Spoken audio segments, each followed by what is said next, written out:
religion tue. Et la religion va mener beaucoup de gens en enfer. C'est même pas le paganisme. Le paganisme est tellement si clair. Quand quelqu'un est païen, ça se voit si clairement. Mais le danger, c'est la religion. Parce que la religion, c'est une confusion. Tantôt, on a l'impression qu'on a affaire à un chrétien ou une chrétienne. Tantôt, on a l'impression qu'on a affaire à un païen ou une païenne. Et même dans sa propre vie, les religions font beaucoup d'efforts parce que tu n'as aucune assurance. Quand tu es religieux, à des moments, tu es convaincu que non, Jésus est avec toi. À des moments, tu te dis, quand tu es sincère, quoi, quand tu es obligé. Bon, il y a des religieux qui sont arrivés à une dimension où vraiment ils croient que Dieu est avec eux, même quand ils sont dans des pourritures. Mais ils croient quand même que Dieu est avec eux. Donc la Bible nous recommande, nous de faire des disciples et non des religieux. Donc ça dit que nous-mêmes, nous nous assurons que nous sommes des disciples. Mais lorsque nous sommes à proximité des gens, ne nous satisfaisons pas à avoir des religieux. Ne nous satisfaisons pas à avoir une église de religieux, mais ce qui nous satisfait, c'est qu'il y a des disciples. Car s'il y a des religieux, cela ne sert absolument à rien. Nous allons ressembler à un parti politique, à une association. Si on est des religieux, on n'est pas loin de toutes ces choses. Mais au nom de Jésus, nous devons être des disciples de Jésus. Amen, amen. Matthieu 28, verset 19. Allez, faites de toutes les nations les disciples. Jésus nous a recommandé de faire quoi? Des disciples. Les baptisons au nom du Père, du Fils et du Saint-Esprit, c'est clair. Jésus nous a recommandé de faire des disciples. Donc ça dit qu'à chaque fois que j'ai en face de moi quelqu'un que je vais évangéliser, quelqu'un que je suis en train d'exhorter, quelqu'un que je suis en train d'encadrer, j'ai notre désir à nous d'amener les gens à être des disciples.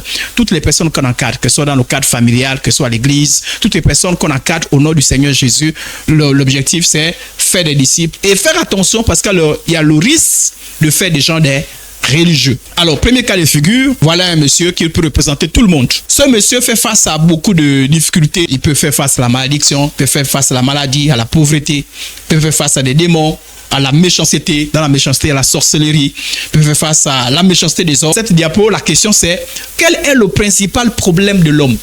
Est-ce les difficultés, la malédiction, la maladie, la pauvreté, etc., les démons, la méchanceté des hommes, ou le milieu de vie qui est hostile, ou le vrai problème de l'homme, c'est la séparation avec Dieu et l'état de son cœur? La Bible répond à cette question-là. La Bible répond en disant que le problème principal de l'homme, le vrai problème de l'homme, ce n'est même pas ses difficultés, ce n'est même pas la malédiction, ce n'est pas la maladie, ce n'est pas la pauvreté, ce ne sont même pas les démons, ce n'est pas la sorcellerie, ce n'est même pas le milieu de vie qui peut-être qu'il soit hostile. Le vrai problème de l'homme, c'est l'état de son cœur. Le vrai problème de l'homme, c'est qu'il est séparé de Dieu. Donc le vrai problème de l'homme, il est interne et pas externe. Car tout ce qui, les difficultés, les malédictions, les maladies, la pauvreté, les démons, la méchanceté des hommes, la sorcellerie, tout ceci, ce sont des problèmes externes. Mais le vrai problème de l'homme, c'est le problème interne.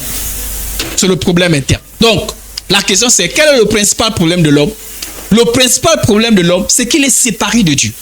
C'est l'état de son cœur. Car tout ceci naît de cette situation-là. Alléluia. Voilà. Même si on ne perçoit pas toujours ça. Donc le vrai problème de l'homme, c'est la séparation avec Dieu et l'état de son cœur. Comment on est toujours sur la question, quel est le principal problème de l'homme? Mais cette question aussi peut être répondue en voyant seulement les conséquences immédiates dans le temps présent ou dans l'éternité. Matthieu chapitre 5, verset 29, verset 30 est écrit: si ton œil droit est pourtant une occasion de chute, arrache-le et jette-le loin de toi, car il est avantageux pour toi qu'un seul de tes membres périsse. Et j'ai mis entre parenthèses ce terme, c'est pas dans le verset, hein, c'est moi qui ai ajouté la parenthèse. Et que ton cœur entier ne soit pas jeté dans la géhenne, donc dans l'éternité. Dans ce verset, on présente deux problèmes. Jésus dit, s'il faut que ton membre périsse, mais qu'il périsse, ce n'est pas un problème. Parce que ce problème-là n'a des conséquences que sur la terre. Alléluia. Voilà. Tandis que si tu es séparé de Dieu, mais tu risques que ton corps tout entier se jette dans l'éternité. Donc Jésus fait une comparaison des problèmes et de leurs conséquences. C'est-à-dire, Jésus parle ici, il dit, si un membre pour toi a une occasion de chute, mais coupe-le. On s'accorde sur le fait que si un membre est coupé, c'est un problème. Jésus dit, vaut mieux ce problème. En fait, si Jésus peut parler comme nous, autrement dit, Jésus dit, vaut mieux avoir un membre coupé. Vaut mieux être infirme que de se retrouver en enfer. En fait, Jésus est en train de dire s'il fallait séparer, il fallait comparer entre l'infirmité qui n'a de conséquences que dans cette vie présente et le fait de se retrouver en enfer, ben, vaut mieux être infirme et se retrouver au paradis. Amen, amen.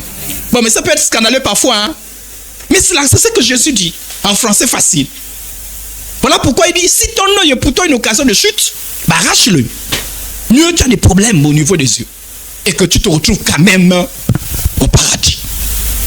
Autrement dit, si ton mariage est un problème, ben meurs en toi et retrouve-toi au ciel. Si le chômage pour toi est un problème, ne rentre pas dans les cercles bizarres, diaboliques, ne va pas signer des pactes. Reste chômeur et sois sauvé. Amen, amen. Donc Jésus fait un comparatif. Pourquoi? Jésus, c'est la montre quel est le réel problème de l'homme. Parce que le vrai problème, c'est-à-dire que pour Jésus, le vrai problème, c'est celui qui a des conséquences dans l'éternité. Les problèmes qui n'ont des conséquences, non pas que Jésus souhaite que l'œil soit arraché, mais Jésus fait un comparatif. Jésus est en train de montrer que les problèmes qui ont des conséquences dans l'éternité sont plus dangereux, sont plus à considérer que des problèmes qui n'ont des conséquences que sur la terre. Amen. La même chose pour la main. Si ta main droite est pour toi une occasion de chute, coupe-la. Jette-la loin de toi. Car il est avantageux pour toi qu'un seul de tes membres périsse et que ton cœur entier n'aille dans la géhenne. Amen, amen. Autrement dit, moi je ne suis pas marié, moi je fais comment, ça fait 40 ans, j'ai 40 ans, je n'ai pas de mari, je fais comment? Est-ce que je vais mourir comme ça?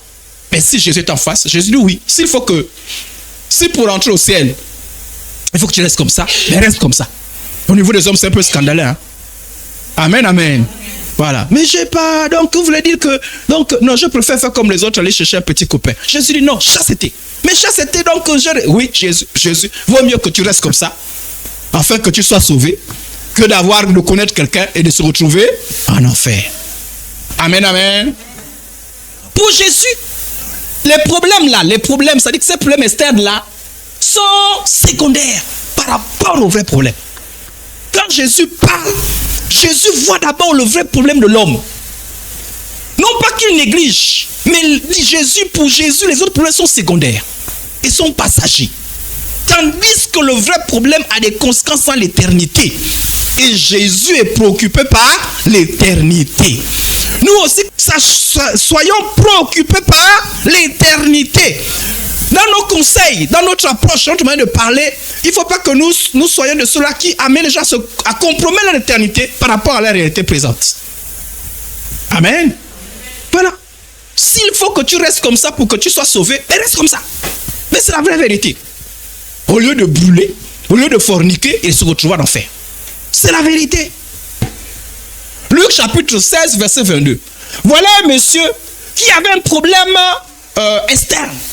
Un problème qui concerne la réalité présente. Lazare que vous connaissez. La Bible dit qu'il était frappé par la pauvreté.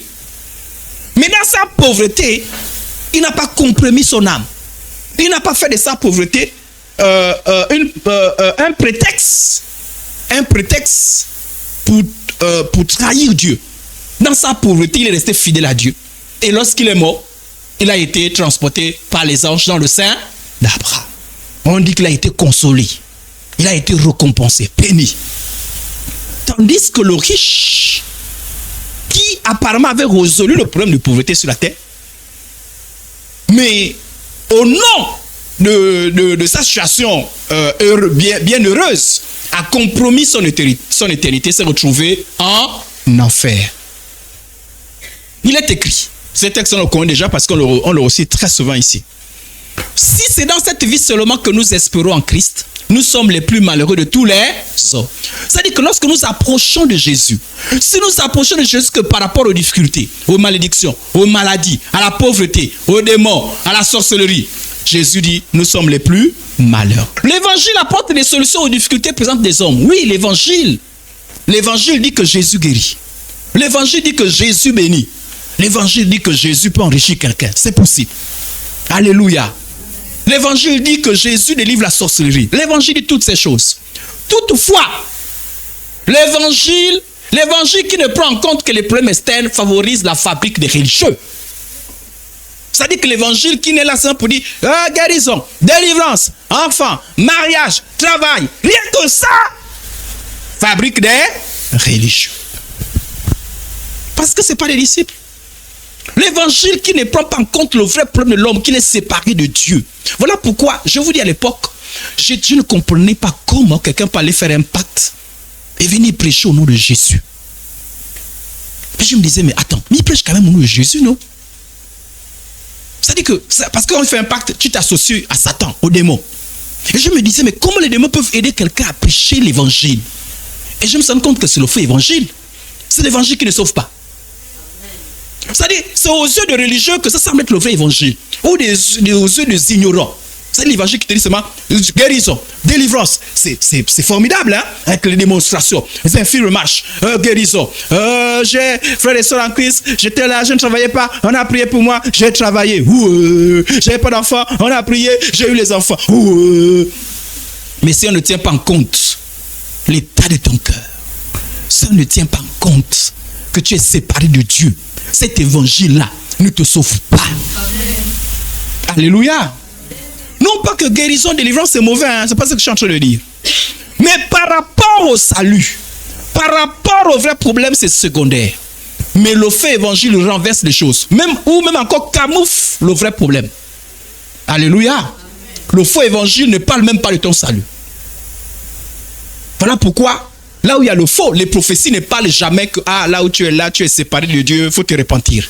Là où il y a le faux, les prophéties parlent toujours, ta tante, tu as 3 enfants. Tu as 3 sœurs. Oui. Il y a une là. Le démon devait la tuer. Et puis, je vais tout faire. C'est tout. Mais il n'y a pas de prophétie du genre, il faut te repentir. Parce que tu es sur le mauvais chemin, sur l'enfer. Il n'y a pas ça. Il n'y a pas ça. Il n'y a vraiment pas ça. Ça règle que les problèmes. Ça semble régler que les problèmes de la terre. Et ça compromet ce qui est au ciel. Si nous ne faisons pas attention, nous aussi, nous allons rentrer dans ce faux évangile. Nous allons fabriquer les religieux. Parce que les religieux, je vous ai dit que les religieux se trouvent dans le milieu, parce que religieux, religion.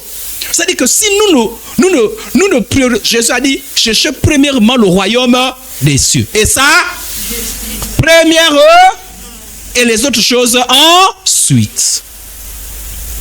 Donc si on ne fait pas attention, si on ne fait pas, si on n'a pas de discernement, on rentre dans le mauvais vent, le mauvais évangile, et on fabrique des religieux, on fabrique des disciples. Amen, amen. Ou bien on voit des religieux autour de nous, on dit, oh non, l'église a grandi, on est combien? On est 200. Mais ouvrons un peu les yeux, 200 là, ce sont les disciples ou les religieux? On est ensemble? Ah oui, il faut faire attention aux effectifs, hein?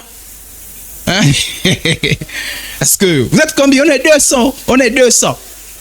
Si 200 là, s'il y a 190 religieux et 10 disciples, en fait, c'est une forme de malédiction. C'est-à-dire que vraiment, il ne faut même pas vous réjouir. Amen, amen. La joie des enfants de Dieu, c'est quand il y a les disciples. Ça veut dire que tant qu'il y a les religieux, tant qu'il y a des religieux, tu ne peux pas être satisfait de la religion. Tu ne peux pas être satisfait de l'église tant qu'il y a des religions. Tu ne peux pas être satisfait de la foi de quelqu'un tant que cette personne-là ou ce quelqu'un-là est religieux. Hébreux 11, 24, 26. C'est par la foi que Moïse, devenu grand, refusa d'être appelé fils de la fille de Pharaon. Aima mieux être maltraité avec le peuple de Dieu que d'avoir pour un temps la jouissance du péché. Regardant l'opprobre de Christ comme une richesse plus grande que les trésors de l'Égypte, car il avait les yeux fixés sur la rémunération. Je vais expliquer ça plus simplement possible. C'est-à-dire que Moïse avait été adopté par la fille de Pharaon. Donc Moïse était appelé à être certainement un prince au niveau de l'Égypte. Et il avait tout. Il avait les serviteurs, il avait les servantes. Mais pas touché par Dieu, il savait que c'était pas le mieux qui lui correspondait. Parce que dans ce milieu, il y avait le péché. S'il restait là, il sortait la destinée, du plan de Dieu. Il devait se corrompre. Et l'autre côté, il y avait le peuple de Dieu. Mais ce peuple était dans une situation humainement parlant, pas reluisante. C'était pas une situation où il n'y avait pas de palais. Il était dans le palais. Les autres dans la poussière, dans la souffrance. Les autres ont dit, oh Seigneur, délivre-nous. Mais il avait le palais. Mais parce qu'il croyait, il voyait plus loin. Il voyait plus loin. Il voyait plus loin. Il a dit, s'il faut que je sois dans la pauvreté pour faire la volonté de Dieu, je préfère me couper. Si ce n'est pas la foi qui amène à faire ça, vraiment, je pense qu'il n'y a que la foi qui est capable de faire ça. Ah oui, hein? Parfois, il y a des gens qui ont des opportunités. Hein? Parfois, tu sens une opportunité, mais tu sens qu'il y a le péché à l'intérieur. Tu sens qu'il y a les démons. Mais tu sens que, humainement parlant, c'est une grande opportunité. Tu sens que c'est une bonne opportunité, mais tu sens qu'il y a le péché. Mais, si tu refuses, humainement parlant, il n'y a rien que tu gagnes. Si tu acceptes, humainement parlant, tu gagnes beaucoup de choses. Même tes frères en Christ vont dire, waouh, tu as percé. Sans discerner la contrepartie. C'est la foi qui t'amène à dire non.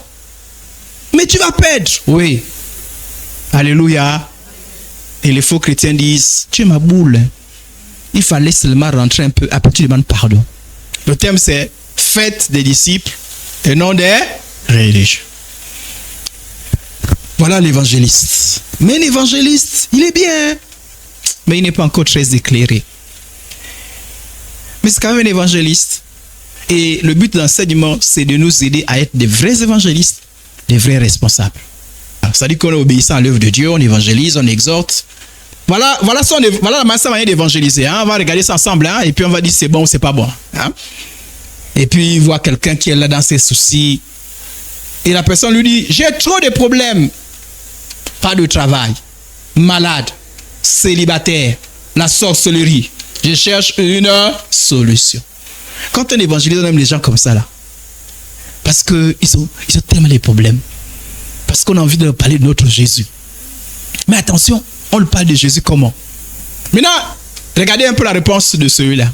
N'oubliez pas, hein, faites des disciples et non des religieux. Fréquente l'église, le pasteur priera pour toi. Et les choses vont changer. Ok. Et puis, il vient à l'église, hein? Et il vient à l'église. On a dit quoi? Fréquente. Quand il est venu, est-ce qu'il a dit que je suis perdu? Est-ce qu'il a dit je suis séparé de Dieu?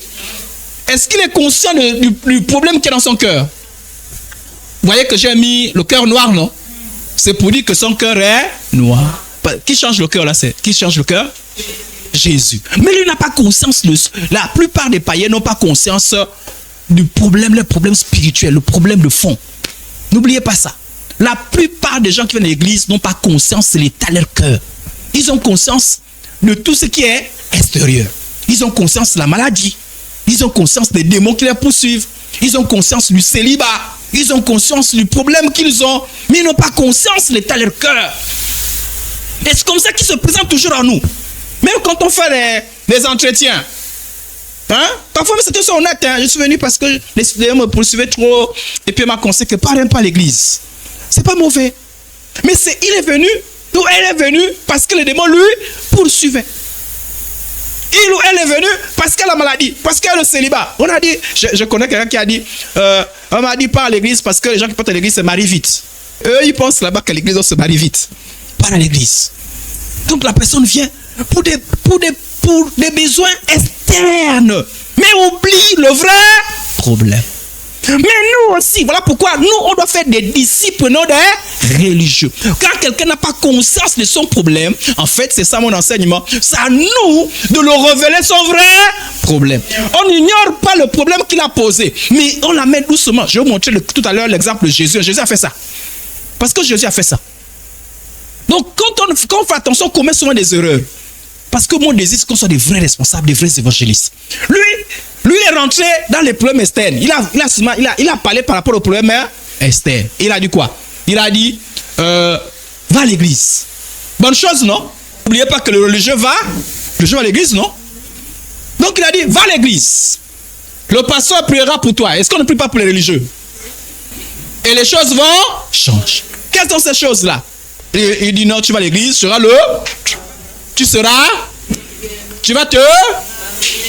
vas être délivré de la sorcellerie.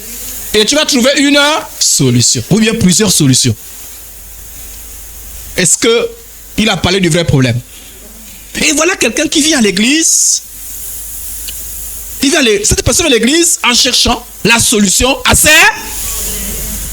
oubliant le vrai problème. Et puis on est content. Regardez. L'évangéliste, il est content, il part regarder. Il dit, nous avons un nouveau frère en Christ. Un nouveau disciple de Jésus. D'après vous, est-ce qu'il est disciple de Jésus? Non. Est-ce que le cœur a changé? Non. Est-ce qu'il y a eu une nouvelle naissance? Mais il vient à l'église, non? On est content, non? Oh frère, oh sœur. En fait, on a un religieux. On essaie de me comprendre un peu? Amen. On a un religieux. Il est là. Mais le religieux, il va rester longtemps. Après, il va se révéler. Les religieux, parfois, peuvent faire 5 ans, 10 ans. Il y a des religieux qui se baptisent, qui prennent une responsabilité, qui veulent un pasteur. Après, ils se révèlent. Parce qu'un religieux reste religieux. Même les païens disent qu'un mois, tu peux jeter dans l'eau une village avec caïman. Ça fait 1 mois qu'il est avec nous. L'église a plusieurs nouveaux. Si ces gens-là, les cœurs ne sont pas changés. On a beaucoup de religieux et pas des disciples. C'est-à-dire que si nous, on n'est pas alertés par ça, on a un vrai problème. Maintenant, le problème, c'est comment je fais. N'oublions pas le thème, faites des disciples et non des religieux. L'ordre nous est donné, non? On doit faire des disciples et non des religieux. Lui là, il n'est pas venu, non, j'ai pas de travail, j'ai pas de... Lui, il vient... Bon, il est quand même conscient de ses mauvaises paroles. Il est conscient qu'il agit mal.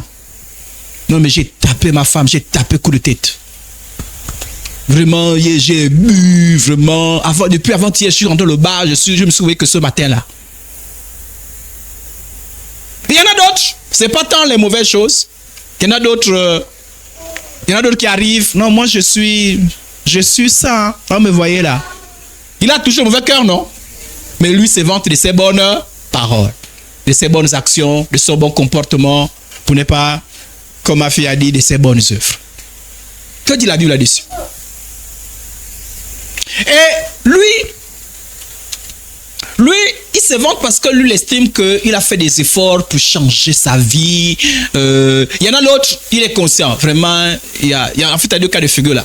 Il y en a l'autre, vraiment, il est conscient qu'il agit mal. Vraiment, il sait qu'il est en danger.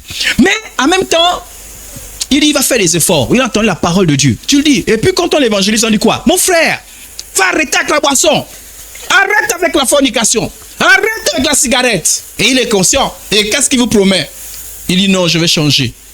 Non, j'ai pris. Non, merci pour le conseil. Hein, je vais changer. Parce que je change. Je change. Le problème, c'est lequel? Il ne faut pas qu'on tombe dans ce piège. Hein. N'oubliez pas les 2 cas de figure. Hein. L'homme ne peut se changer, lui. Franchement, je vous dis la vérité. Si on n'est pas conscient de ça, on ne pourra pas aider les autres. On ne pourra pas s'aider soi-même, on ne pourra pas aider les autres. L'homme ne peut se changer lui-même. Impossible, impossible. L'homme ne peut se changer lui-même. Donc c'est vraiment, quand tu dis à quelqu'un, oui, ne vole plus, ne ment plus, ne triche plus, ne fornique plus, article 6, article 7, article 10, tu l'amènes au suicide. Il ne va jamais réussir. Et d'autres, parfois, ils sont honnêtes. Hein. Mais tu me vois là, j'ai quand même fait des efforts. Hein. Regarde, j'ai même prié pendant 3... Mais moi, je suis à l'église. Oh. Tu es dans quelle église? Mif. Bon, moi, je suis là-bas. Avant toi, avant que tu arrives, non? C'est même nous qui avons ouvert. J'ai fait 6 mois. Mais à un moment donné... Oh, mais j'ai réussi à faire 3 mois, je n'avais pas de copine. Mais à un moment donné, c'était fort, quoi. Pourquoi? Il a voulu se changer lui-même. L'on peut modifier certains éléments extérieurs. L'on peut faire des efforts, reconnaissons-le. L'on peut faire des efforts sur sa manière de parler, d'agir. Ainsi, on rencontre des religieux. Hein? On rencontre des religieux, vraiment, ils sont exemplaires. Hein? Hein? Amen, amen. Voilà, parfois un peu plus exemplaires que les gens qu'on trouve ici, non? Voilà, vraiment, ils sont exemplaires, hein, parfois. Et c'est parfois ceux-là qu'on appelle des chrétiens. Attention, un religieux n'est pas un chrétien. Un religieux, c'est-à-dire quelqu'un peut faire un effort de changer, faire un effort sur son comportement, sur son attitude. Il peut changer pour un temps. Mais il n'y a pas de changement profond. L'évangile, c'est donner raison à Jésus. Quand Jésus a dit quelque chose, même si tu ne comprends pas, dis que Jésus qui ne se trompe jamais a certainement raison. Regardez ce qu'il dit. Malheur à vous, spécialistes de la loi et les pharisiens hypocrites. Vous nettoyez soigneusement l'extérieur de vos coupes, de vos assiettes. Ayez à l'image une assiette et puis j'ai nettoyé à l'extérieur. C'est ça le religieux. Le religieux peut faire des efforts extérieurs. Mais le problème, c'est l'état de son cœur. Attention à les religieux qui arrivent à être doux, gentils. D'ailleurs, les sœurs qui se marient souvent, qui pensent avoir trouvé un vrai frère en Christ, souvent c'est quoi? Non, il était doux, il était gentil. Les religieux arrivent à faire ça. Là, pourquoi on discerne les mots? Nous qui encadrons les enfants, quand ils vont se marier, il faut qu'ils ouvrent bien les yeux. S'ils tombent sur les religieux, l'extérieur, ils auront l'extérieur d'un chrétien, mais l'intérieur d'un vrai païen. Que l'extérieur était, et c'est ce que Jésus dit. Il dit, vous nettoyez l'extérieur, mais l'intérieur est pourri. Il y a des religieux qui arrivent à nettoyer l'extérieur, mais l'intérieur n'est pas vraiment transformé. Amen. Pourquoi? Parce que ce dernier s'est appuyé sur ses propres efforts pour changer. Et il dit, vous nettoyez soigneusement l'extérieur de vos coupes et de vos assiettes, mais vous les remplissez de produits de vos vols et de vos désirs incontrôlés de convoitise, la convoitise. Pharisiens aveugles, commencez par, écoutez bien la phrase là, commencez donc par purifier l'intérieur, c'est ça là d'abord. Donc la vraie évangélisation vise quoi? Amen, amen. Le vrai évangile vise d'abord l'intérieur. Parce que si l'intérieur est touché, forcément, l'extérieur va être touché. Or, l'extérieur peut être touché sans que l'intérieur ne soit touché. Le vrai changement commence toujours par l'intérieur. Tout changement qui commence par l'extérieur est voué à l'échec. Le cœur, voilà pourquoi Jésus a dit nouvelle naissance. Quand quelqu'un est de nouveau, le reste là, ça va changer. Pas besoin, non, ça va changer, ça va suivre. Ce n'est qu'une histoire de temps, ce n'est qu'une histoire d'enseignement, ça va suivre. Attention, quand nous exhortons les gens, quand nous entretons les gens, ne mettons pas trop d'accent sur l'extérieur, mettons trop l'accent sur l'intérieur. L'extérieur nous indique que, on dirait que l'extérieur sont des signaux, c'est des signaux qui sont là, l'alerte, qui nous montrent que, on dirait que l'intérieur là n'est pas encore transformé. Mais la solution, ce n'est pas l'extérieur, c'est l'intérieur. Pas ce jeu sur l'extérieur. Mais les gens sont capables. Et les gens, ils ne mentent pas, ils ne trichent pas, ils ne volent pas. Mais le cœur là-bas, quand ça se déclenche là, poum! Maintenant, on ne comprend pas. Mais c'est le pasteur qui prêche là, non? Et l'intérieur s'est révélé. Commencez donc par purifier l'intérieur. Frères et sœurs en Christ, Jésus nous dit que tout changement commence par l'intérieur. Quand nous évangélisons, quand nous exhortons, nous mettons l'accent sur quoi? L'intérieur, le cœur. Et le cœur, ce n'est pas l'homme qui change le cœur. Ni moi. La personne même ne peut pas se changer elle-même. Regardez ce texte-là. Il fit ce qui est droit aux yeux de l'homme. On dit, il fit ce qui est droit. C'est bizarre, non? Normalement, on doit le féliciter, non? On ne prêche pas ici en disant, faites ce qui est droit. En fait, c'est comme si on dit, ne vole pas. Il ne volait pas. Ne triche pas. Il ne trichait pas. Ne fornique pas. Il ne fornique pas. On dit, il fit ce qui est droit aux yeux de l'Éternel. Mais, il fit ce qui est droit aux yeux de l'Éternel. C'est-à-dire que, humainement parlant, on voyait. Dieu a vu. Mais Dieu va plus loin. C'est-à-dire que s'il y avait que le pasteur, quoi, si c'est moi là, j'ai dit bravo au ciel. Il est mort au ciel. Elle est morte au ciel. Mais devant Dieu, Dieu a vu quoi? Que le cœur ne l'était pas entièrement. Frères et sœurs en Christ, faites attention avec le cœur. Là, pourquoi on parle de discernement? Faites attention avec le cœur. Faites attention avec votre cœur. Et faites attention au cœur des gens que vous avez en face de vous. Est-ce que les personnes ont conscience de l'état de leur cœur? Parce que, d'ailleurs, les versets qu'on cite tous les jours. L'homme regarde à ce qui frappe. Dieu lui regarde au cœur. Voilà pourquoi, la dernière fois, je vous ai dit, le cœur où? Parce que quand tu ne regardes pas, quand tu fais attention à ton cœur, tu peux penser que Non, moi je ne vole plus. Je ne triche plus. Je ne bois plus. Mais quel est l'état de ton cœur? Il avait des bonnes paroles, mais son cœur était méchant, mauvais. Mauvais. Mauvais. Mauvais. C'est-à-dire que quand il faisait, même ses bonnes bontés étaient, c'est-à-dire que ses bonnes actions étaient motivées par des mauvaises intentions. Là, j'ai jamais vu quelqu'un qui fait quelque chose de bien mais avec des mauvaises intentions. Quelqu'un peut t'aider, mais pour te nuire. Qu'on en sort? Oh non, le pasteur là, il est bien. C'est pas il est bien, il veut votre argent. Non, mais quand tu as un problème, il t'écoute. Et c'est pas. Le jour que tu dis, pasteur, pas d'argent. Tu vas voir. Mais sinon, on a dit qu'il est bien, non? Il n'est pas bien. L'état de son cœur. Le lundi me transporte tous les jours. Convoitise. C'est parce qu'il est bien. Il te transporte tous les jours parce qu'il espère te dire, je t'aime, tu m'aimes, aimons-nous. Mais pas parce qu'il va t'épouser, hein? Impudicité. Les motivations, les mauvaises motivations. Car une bonne action peut être inspirée par un mauvais cœur. Voilà pourquoi on dit discerne. Je vous ai dit que nous là, pour la plupart là, on y est mariés. Quand nos enfants se marient, il faut leur enseigner ça. Car attention, tu peux avoir un garçon tout doux, mais son cœur là, Jésus a dit tombeau blanchi. C'est la mort qui est à l'intérieur.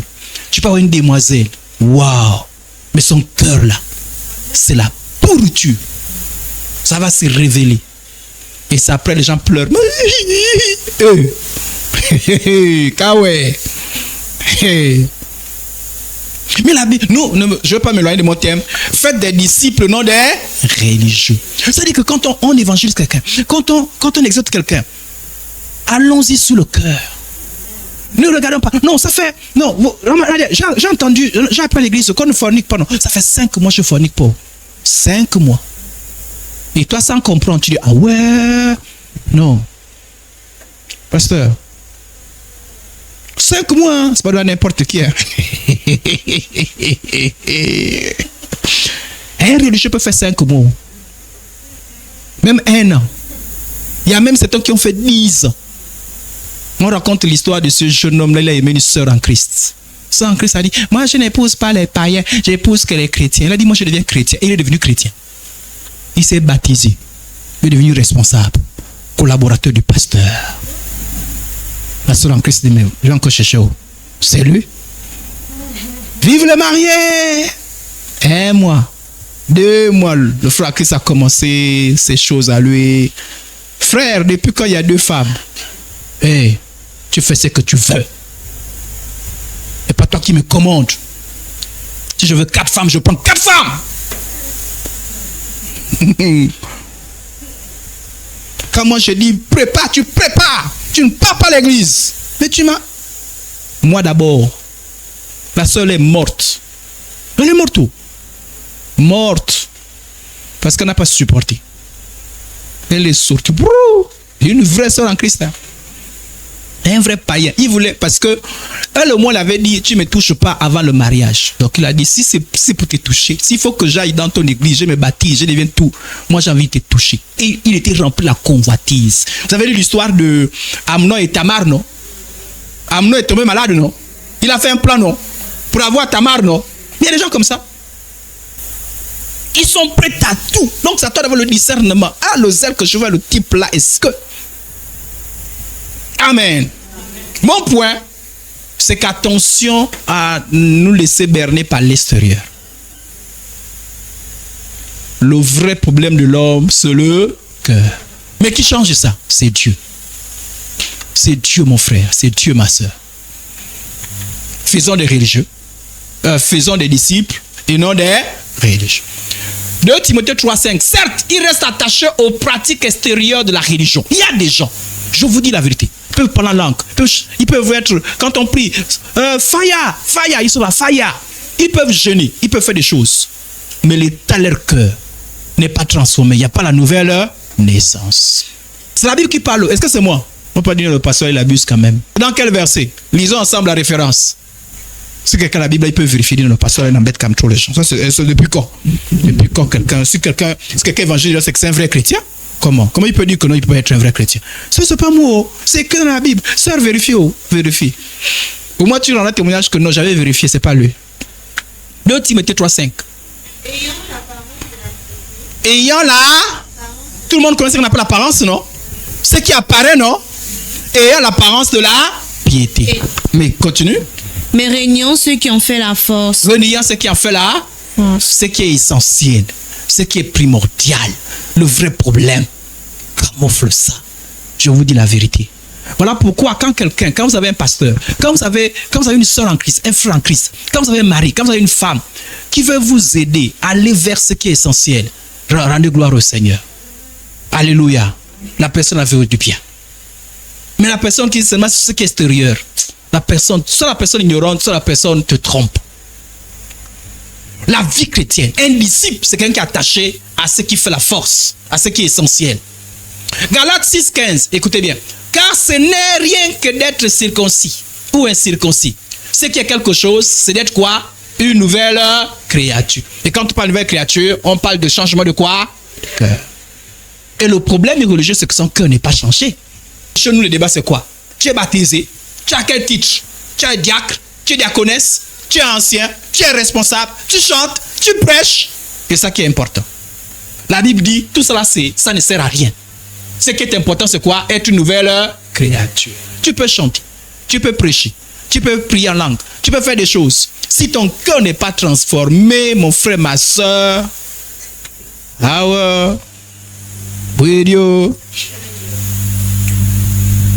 ce qui est quelque chose, autrement dit, ce qui est important, ce qui est essentiel, ce qui est utile, nouvelle créature.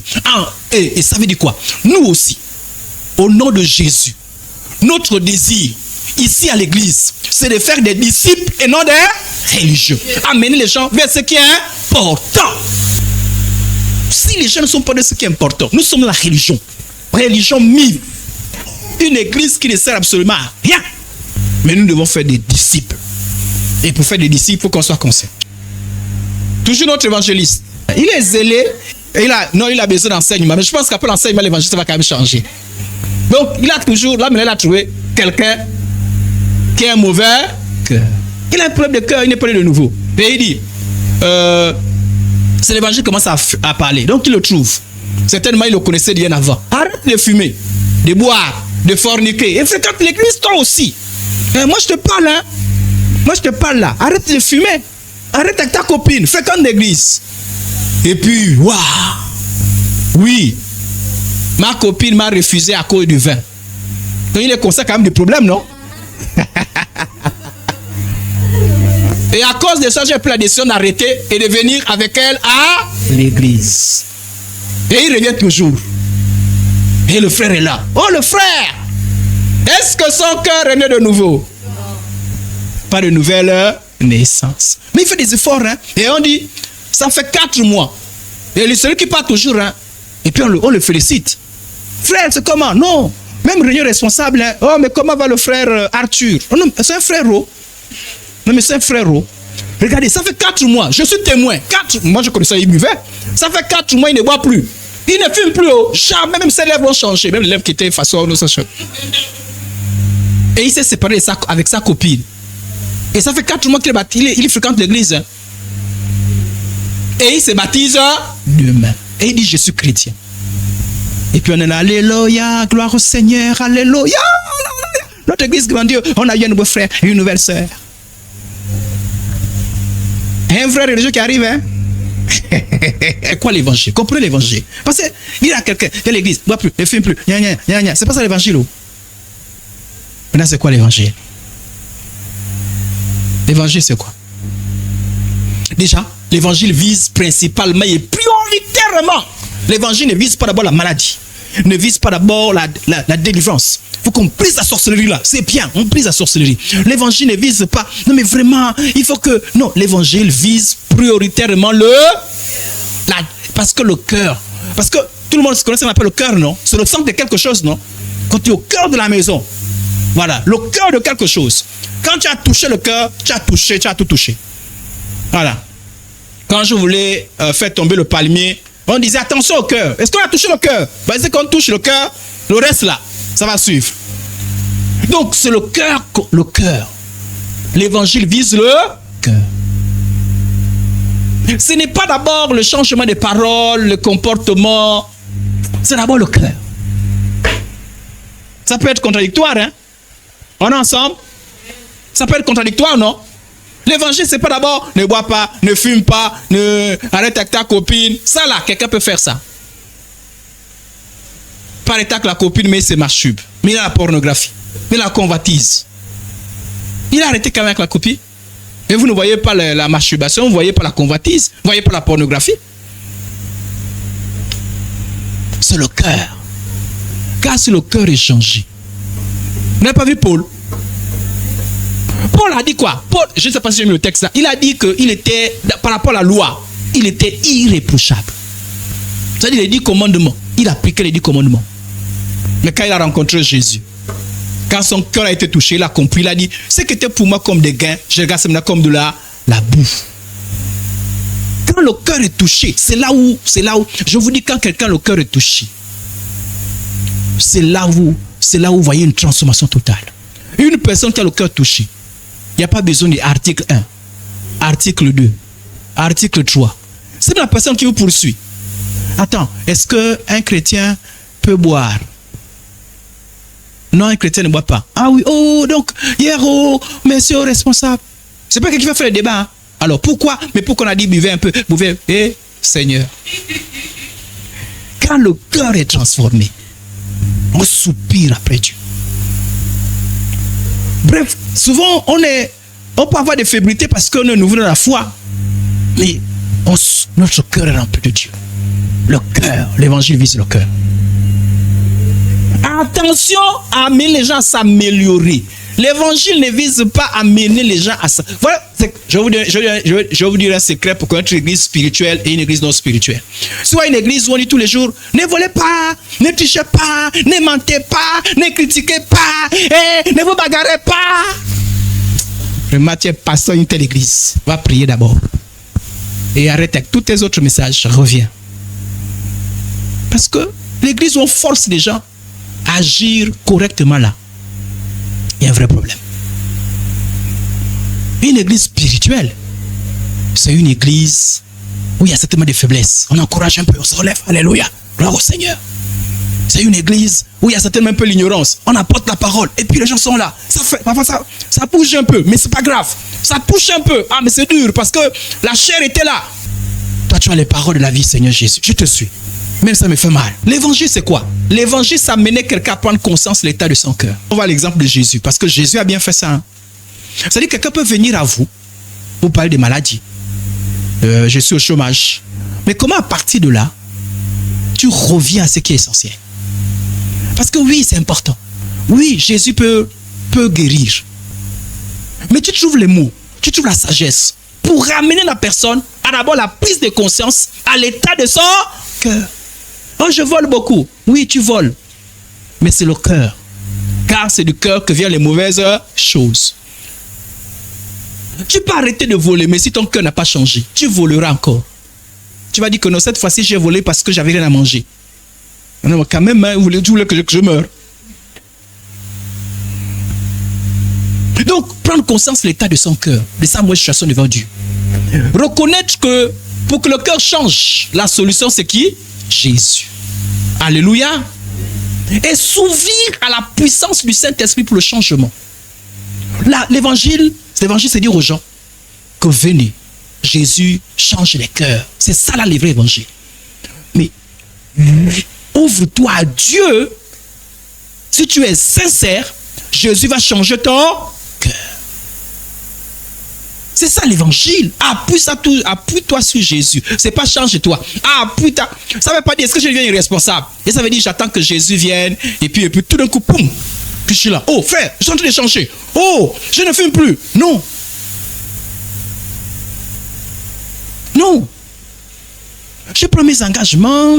Mais s'il n'y a pas eu un changement, tes engagements ne servent à rien. Tes jeûnes ne servent à rien. Tes décisions ne servent à rien. Ça amenait quelqu'un à s'appuyer sur Jésus. Quand on s'appuie sur Jésus, je vous dis la vérité, il y a une puissance du Saint-Esprit et qui change les cœurs. C'est le Saint-Esprit. Quand tu réalises, parce que quand tu penses que tu es trop bon, quand tu penses que tu n'es pas assez méchant, tu es juste un peu méchant, tu es juste un peu mauvais, mais tu as ce bon, mais tu es très parfait. Le Saint-Esprit n'agira pas en toi. Jésus a dit, je suis venu pour cela. Parce qu'on disait, moi je suis bien, parce que je suis venu pour les maladies. Non, il parlait de la maladie spirituelle. Jésus, d'autres disaient, non, on n'est pas malade. Jésus a dit, je ne suis pas venu pour vous. Je suis venu pour ceux qui se reconnaissent malades. La prise de conscience. La prise de conscience. Quand tu prends conscience et tu t'ouvres à Dieu, c'est Jésus qui change. Oui, je viens à Jésus.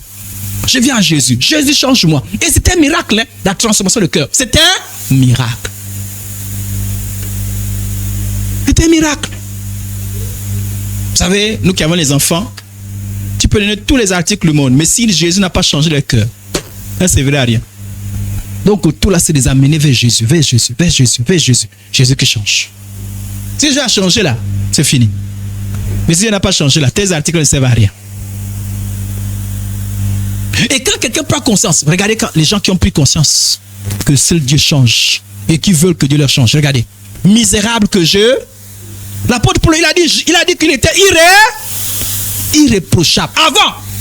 Avant que l'évangile le touche, il pensait être irréprochable. Mais quand l'évangile a touché, il a compris qu'il est misérable. C'est ça le signe du vrai évangile. C'est-à-dire que quand quelqu'un vient vers vous et que vous l'amenez vers le vrai évangile, la personne réalise que son cœur est mauvais et qu'il est en danger de mort. C'est vrai, il n'a pas de travail. C'est vrai, il n'a pas de mari, pardon. C'est vrai, il n'a pas d'enfant. C'est vrai, il y a tel problème. C'est vrai, il y a les démons. Mais je suis quand même perdu. Et ça, c'est le plus grave. Et la personne crie, Dieu, viens à mon secours. Et quand Dieu entend un vrai soupir comme ça, là, le Saint-Esprit vient, il se passe un miracle. Il y a un changement. Alléluia. Mais maintenant, c'est nous. On dit, faites des disciples et non des religieux. C'est nous d'amener les gens. C'est nous de trouver les mots. Ce que je vous avais, ça a pris de conscience. Maintenant, comment on procède? Moi, je ne suis pas encore là-dessus. Mais c'est l'objectif. Après avoir entendu ce discours, il eut le cœur vivement. Le cœur vivement. Alléluia. C'est pas la chair, hein. Le cœur vivement touché. Et il dit à Pierre, aux autres apôtres, hommes, frères, que ferons-nous? On fait comment pour être sauvé? On fait comment pour changer? On fait comment? On fait comment? Et c'est là où on annonce la vraie nouvelle. Fais confiance à Dieu. Crie à Dieu. Dieu va changer ton cœur. Après avoir entendu ces discours, voilà, il les fit sortir et dit, Seigneur, que faut-il que je fasse pour être sauvé? Après avoir entendu ces discours, il eut le cœur vivement touché et il dit à Pierre, aux autres apôtres, mon frère, ça c'est le texte qu'il y a eu là. L'évangile vise donc à amener les hommes à la transformation de cœur en partant de ce dont ils ont conscience.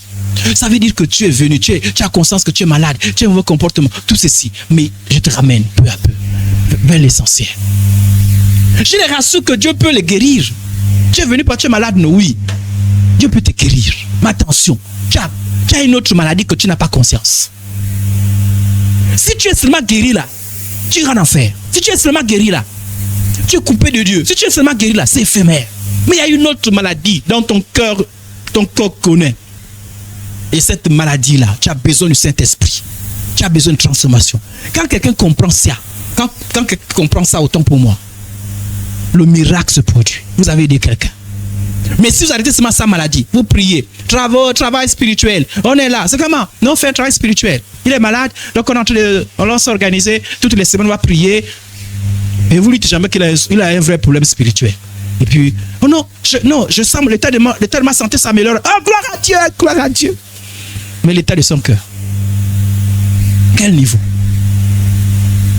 Aider les gens à prendre conscience du vrai problème de l'homme et accepter la solution de Dieu.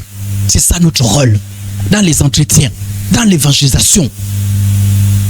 Ce qui fait quand quelqu'un vous amène, regardez, je vous ai pris une illustration. Quelqu'un vient et te dit, donne-moi 1000 francs, j'ai besoin de 1000 francs. Je suis sans emploi.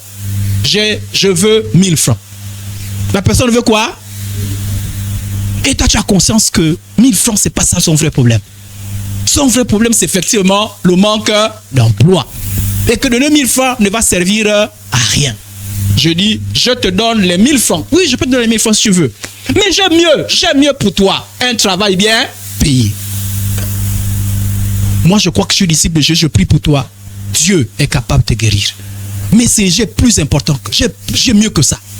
J'ai mieux que ça. Et c'est que j'ai la vie éternelle en Jésus. Et je l'explique comment il faut reconnaître ton état. Tu as un autre problème, l'état de ton cœur. Et ça là, c'est Jésus. La foi en Jésus. Sincèrement, tu cries à Jésus. Jésus est capable de changer l'état de ton cœur. Amen. Regardez ce que Jésus a fait. Maintenant, regardons, on vient maintenant vers Jésus. Regardez comment Jésus a fait. Parce que les gens qui venaient vers Jésus ne venaient pas. Il y en a, avec Jésus, les gens qui venaient pour la vie éternelle, mais beaucoup venaient pour les besoins de la terre. Et beaucoup de gens qui viennent à l'église viennent d'abord pour les problèmes de la terre. Amen. Regardez Nicodème, le grand Nicodème. Il y a un homme d'entre les pharisiens nommé Nicodème, un chef des Juifs, qui vint lui auprès de... Une bonne chose, non? Venu auprès de Jésus, non? Pendant que l'autre fuyait, lui, il s'approchait. Est-ce que ce n'est pas une bonne chose? Il vient auprès de Jésus de nuit et lui dit, Rabbi, nous savons que tu es un docteur venu de Dieu, car personne ne peut faire ces miracles. Lui, son problème, c'était quoi? Est-ce qu'il est venu pour l'état de cœur? Il est venu pour les... Qu'est-ce qu'il a interpellé? C'est quoi? Il y a des gens qui viennent à l'église à cause des miracles, non? Non, je cherche un miracle. Je cherche mon miracle. Je cherche mon miracle. Et quand tu ne comprends pas l'évangile, tu rentres dans les histoires des miracles. Pasteur, miracle. Miracle, miracle. Jésus n'est pas tombé dans ce piège-là. Parce que Jésus avait plus loin. Au nom de Jésus, que Dieu donne le discernement. Voyez plus loin que les demandes des gens. Voyez plus loin que ce que les gens vous posent comme problème. Alléluia. Lui, il pose comme problème miracle. Si Dieu, que tu fais sinon avec lui. Est-ce que, j'ai lu le texte là plusieurs fois, Jésus n'est même pas venu faire, n'a pas fait de commentaires sur le miracle même. Même Jésus était même plus radical. Hein? Mais vous avez vu Jésus a parlé des miracles. Jésus lui dit, parce qu'au départ quand Jésus, mais je ne comprends pas le lien entre ce que dit Nicodème et ce que dit Jésus. Vous avez l'impression que Jésus est parti de l'autre côté. Nicodème a dit, moi je vais avec toi parce que c'est les miracles que tu fais là, vraiment, je sens que c'est des grands miracles. Et écoutez ce que Jésus lui dit. Jésus répond, en vérité, je vous dis, si un homme ne naît de... Il était avec moi, Tokodo. Alléluia. Il est venu pourquoi? Pour les miracles, non? Est-ce que Jésus a dit, bon, tu sais, pour faire les miracles, moi, parce que je suis fils de Dieu, Jésus n'a même pas fait de comment? Il n'a même pas, même, bon, je sais pas, Jésus n'a même pas fait, il commence là, je te le dis, c'est un homme nouveau. Vous imaginez que vous amenez quelqu'un, non? Pasteur, je t'ai amené ma tante, elle est malade, je veux que tu pries pour elle. Oui, mon fils, priez pour moi parce que là, vraiment, la maladie, là, ça fait 15 ans que j'ai la maladie là. Et j'ai dit, tu as besoin de Jésus pour être sauvé. Tu sais, Jésus est mort pour ton salut. Et tu es en train de dire, mais le pasteur là, est-ce qu'il a compris? Il a compris. Moi, je lui dis que 15 ans de maladie. C'est un peu ce que Jésus dit. Jésus, il est là et il dit, en vérité, je dis, c'est un homme nouveau, il ne peut entrer dans le royaume dessus. La nouvelle naissance parle de quoi? Nouvelle naissance, c'est quoi? Transformation. Vous avez vu comment Jésus a fait, non? Il a vu le problème, mais il a ramené à l'essentiel. Est-ce que vous comprenez maintenant? Amen. Désormais, que Dieu fasse sa grâce. Peu importe le problème que les gens posent, trouvez la sagesse, l'intelligence. Priez pour eux. S'ils ont besoin de prière, de quoi, de conseils, conseillez-les. Mais n'oubliez pas, ne les laissez pas partir si vous n'avez pas traité le problème principal. Quand vous faites des entretiens, bonjour, oui, tu viens d'arriver, oui, tu es pris ailleurs, oui. Oui, non, je suis venu parce que je sens que j'ai des problèmes dans mon foyer, et puis tu pries. Tu n'as même pas vu, alléluia, alléluia. J'ai fait l'entretien, oui, j'ai fait l'entretien. Kawé. Est-ce que tu as vu que la personne était perdue? Est-ce que si tu apprends que demain matin elle est morte, est-ce que tu as le sentiment que, moi j'ai quand même prêché l'évangile, elle a refusé? Ou bien, à l'époque, je fais cette erreur-là. Écoutez-moi. À l'époque, je vous dis, là je ne travaille pas beaucoup prêcher de Dieu. J'ai beaucoup travaillé quand j'étais jeune. Même la nuit, je partais dans les maisons pour aller prier. Et au début, je commettais l'erreur de m'arrêter seulement que sur les problèmes qu'on me pose. J'ai un problème, ça fait 2 semaines, je ne marche pas. Je viens, Bishop, je prie au nom de Jésus. Au nom de Jésus, je prie. Et puis il y avait le résultat. Oh, Dieu a fait des miracles. Et puis, 2 jours après, la personne... Je rentrais dans la maison, juste dans les chambres. Je me souviens d'une maman où je suis rentré, elle faisait comme paralysée, je ne sais pas pendant combien de temps. Elle a marché par la grâce de Dieu. À moins d'une semaine, je pense qu'au bout de 12 jours, effectivement, elle a marché. Mais je n'ai pas parlé du salut. J'étais un mauvais évangéliste. Si elle mourait là, j'étais complice. Ah oui. Le premier travail de l'évangile, c'est faire quoi? Les gens sont sauvés, non? Et ça va le guérisseur. La guérison n'est qu'un outil pour amener les gens vers Jésus. Amen, amen. Quand j'ai pris conscience, je ne fais plus jamais cette erreur-là. Vous m'appelez pour maladie, je commence ou je finis par le salut. Soit je commence, soit je finis. Non. Et souvent, je vois des gens qui me disent, mais ce n'est pas ça. Mais moi, c'est ça. Alléluia. Nicodème voit miracle. Jésus voit nouvelle naissance. Deuxième exemple. On amène vers Jésus un homme paralysé. Un jour, Jésus enseignait, et voici, j'ai sauté les versets pour aller vite. Vous n'êtes pas tout lire. Et voici les gens portant un lit, un homme qui était comment? Il était paralysé, non? Et on l'a amené vers Jésus pour sa paralysie. Amen. On l'a amené, c'était clair, hein? On l'a amené pour la paralysie. Ça, c'est bien, on dit même. Et ils avaient la foi, hein, par rapport à la paralysie. Cherchant à le faire entrer et le placer sous ses regards. Voyant leur foi, Jésus leur dit. Est-ce que Jésus a dit, tu as guéri la paralysie? On est ensemble? Est-ce que Jésus a dit, tu as guéri la paralysie? Jésus a dit quoi? On l'a amené pourquoi? Pour la paralysie, non? Ils avaient la foi pourquoi? Pour la paralysie, non? Mais Jésus commence par quoi? Tes péchés te sont... Tout ce qui est péché là, c'est lié au cœur. Je vous dis. Est-ce que quand les gens commencent à dire oui, il peut pardonner les péchés, Jésus a dit le plus grand. La plus grande chose, c'est pas tant ce que vous pensez paralysie là. La plus grande chose, c'est le pardon des péchés. Ils disent, mais il n'y a que Dieu qui pardonne les péchés. Il dit, mais justement, vous-même réfléchissez. Si moi je pardonne les péchés, c'est que je suis qui? Je suis Dieu, non? D'abord, je vous prouve même, selon vos raisonnements là, je vous prouve. Allez, lève-toi, marche. Amen. Amen. Mais Jésus a parlé de quoi? Tes péchés te sont pas. Il a parlé du problème de péché. Les gens viennent vous, oh non, tu me vois là, ça dit que j'ai la malchance dans ma vie là. Je suis venu vers toi. Mais quelle bénédiction. Alléluia. D'abord, moi souvent quand tu dis prie pour moi, je dis avant de prier, si un jour je parle comme ça, avant de prier, sachez qu'il y a des choses qui arrivent. Peut-être vous avez remarqué ça.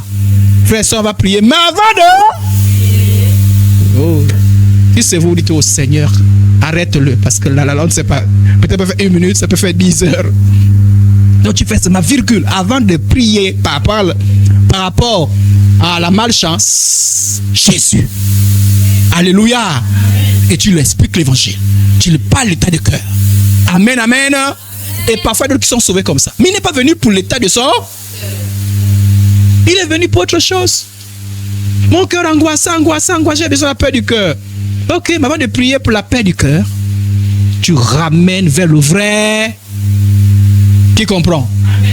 Et vraiment, si vous êtes des responsables comme ça, vous êtes des vrais responsables. Parce que je sais qu'il y a de fortes chances qu'il y aura des disciples qui sortiront de vous. Mais si vous arrêtez seulement la paix du cœur, la paix, et puis tu as quelques méthodes, la paix du cœur, et un païen qui va en enfer, une païenne qui va en enfer, tu as fait quoi? Même s'il dit, oh, grâce à cette prière, j'ai la paix. Mais la paix, va partir en enfer, non? Tu as fait quoi? Tu as fabriqué un religieux, non? Une religieuse, non? Toque-le. Amen, amen. Même dans nos familles, hein? Nos familles, souvent qui nous méprisent là, soit ils nous appellent Marco de quoi? Pardon, viens un peu, j'ai fait un mauvais cauchemar. Prie un peu pour moi là. Tu dis merci, mais avant de prier, tu sais, les cauchemars sont les signes. Ça peut être une interpellation de Dieu. Tu te débrouilles à trouver, je ne sais pas comment. Ça peut être une interpellation de Dieu. Tu sais, pour venir vers Dieu, tu as besoin de Jésus. Croire en Jésus. Car Jésus peut changer ton cœur. Tu sais, après la mort, après ça, on se trouve. Mais moi, je l'ai parlé du cauchemar. La mort, là, vient faire quoi? Après la mort, tu vas aller où? Est-ce que tu vas dire Jésus te sauve? Il y a des moments où on garde les gens comme ça. Après ça, on parle du cauchemar, non? Et après ça aboutit au salut. Et moi, quand j'arrive à ce stade, je suis content. Et moi, j'ai aidé beaucoup de gens à se convertir comme ça. Qui sont venus vers moi, ils n'avaient pas l'intention d'être sauvés. Qui sont venus vers moi pour me poser des problèmes. Tu me vois là, j'ai un problème avec ma femme. Moi, je suis content. Parle. Moi, je change de calcul maintenant comment je vais te parler de ton vrai problème. Tu ne parles plus avec ta femme, non? Ça, c'est pas un problème. Après, je demande à Jésus de régler plus avec ta femme. Mais moi, c'est la grâce que Jésus t'a amené vers moi. Tu sais, ma femme et moi, tu sais, on a ceci, on a cela. Moi, je suis en train de calculer. Oh Seigneur, je fais comment? Après, je te parle de ton frère. Mais quand tu es comme l'évangéliste qu'on a vu zélé là, il va te dire Alléluia, Alléluia. Jésus! Et je t'arrête là, piou. Même si le problème est résolu, la personne là meurt, elle va où? En enfer. Faites des disciples et non des religieux. Troisième exemple, et le dernier exemple, et on va faire tirer une conclusion. Jésus vit en passant un homme aveugle de naissance. Il était comment? Son problème c'était quoi? Il était aveugle. Après avoir dit cela, j'ai sauté, je suis allé au verset 6, donc vous pouvez lire. Après avoir dit cela, donc il va parler, parce qu'il y avait un débat là, bon, je ne rentre pas là-dessus. Pour aller vite. Il cracha à terre et fit la boue avec sa salive, puis il appliqua cette boue sur les yeux de l'aveugle, et il dit, va et lave-toi au réservoir de Siloé. Non, qui signifie envoyer. Il y alla, se lava et s'en retourna, voyant clair. Donc Jésus va guérir cet aveugle. Est-ce que Jésus a parlé de l'état de son cœur? Il n'a pas parlé, non? Mais Jésus savait ce qu'il était en train de faire. Il y a certaines personnes qui peuvent commencer par l'état de cœur, mais parfois d'autres c'est compliqué. Parfois vous taire. Il y a d'autres personnes qui vous parlez une fois. Là, je vous donne des stratégies. Hein.